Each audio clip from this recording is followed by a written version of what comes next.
Mein Name ist Boris Serre, ich bin Illustrator, freischaffender Künstler, Psychologe und Zeichenlehrer und arbeite auch viel mit Kindern und Jugendlichen. Heutzutage hauptsächlich als freischaffender Künstler und Psychologe aktiv.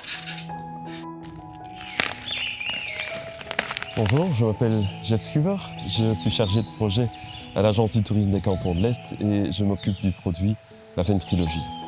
La Ventrilogie est un sentier de randonnée de 109 km de long, faisable en 5 étapes et promet une vraie aventure pour les amoureux de la nature. L'idée de cette randonnée, c'est réellement faire découvrir à nos visiteurs toute la richesse que les cantons de l'Est ont à offrir au niveau de la randonnée. Je pense que le succès de la Ventrilogie est double. Premièrement, grâce aux soins que nous avons pris dans la sélection de nos tronçons. On voulait là vraiment créer un best-of de ce que la région a à offrir en termes de randonnée. Et ensuite aussi, grâce à une approche assez quelque part originale, en se concentrant sur ce que la région a à offrir non seulement en termes de nature, mais également en termes d'histoire et de culture. Nous sommes une région très riche en histoire. Le fait de la découvrir, passant par les endroits où cette histoire s'est déroulée, est une expérience à mes yeux qui est unique. Nous l'avons préparée avec beaucoup de soins et nous espérons que vous en profiterez autant.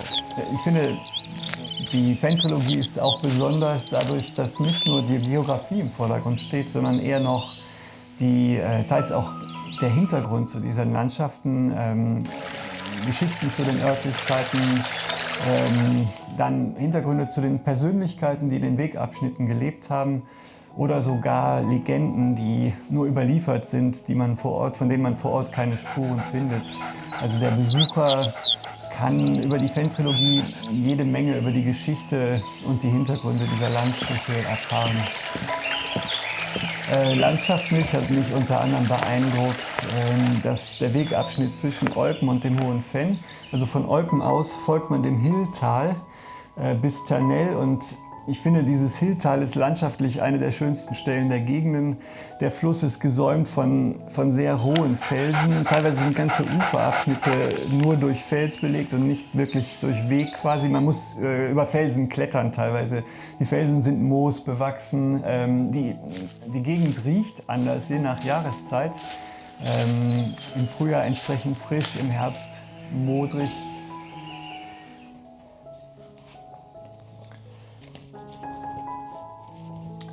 Für mich als Illustrator war unter anderem wesentlich, dass die Landschaft sich sehr stark verändert im Zuge der Ventrilogie. Angefangen mit dem Olpener Land, das gekennzeichnet ist durch ein sehr eher flaches, weiches Land mit einigen Flüssen und Wäldern. Und der zweite Wegabschnitt, das Hohe Venn, ist ursprünglich ein sehr lebensfeindlicher Raum. Das heißt, die Wanderer im Hohen Venn mussten große Strecken eines gefährlichen Abschnittes überwinden, und nicht wenige Wanderer haben sich früher verloren im Venn und sind teilweise verschollen.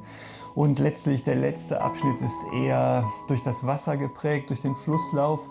Und für mich war als Illustrator wichtig, zuerst einen Eindruck, ein Gefühl zu bekommen für diese unterschiedlichen Landstriche.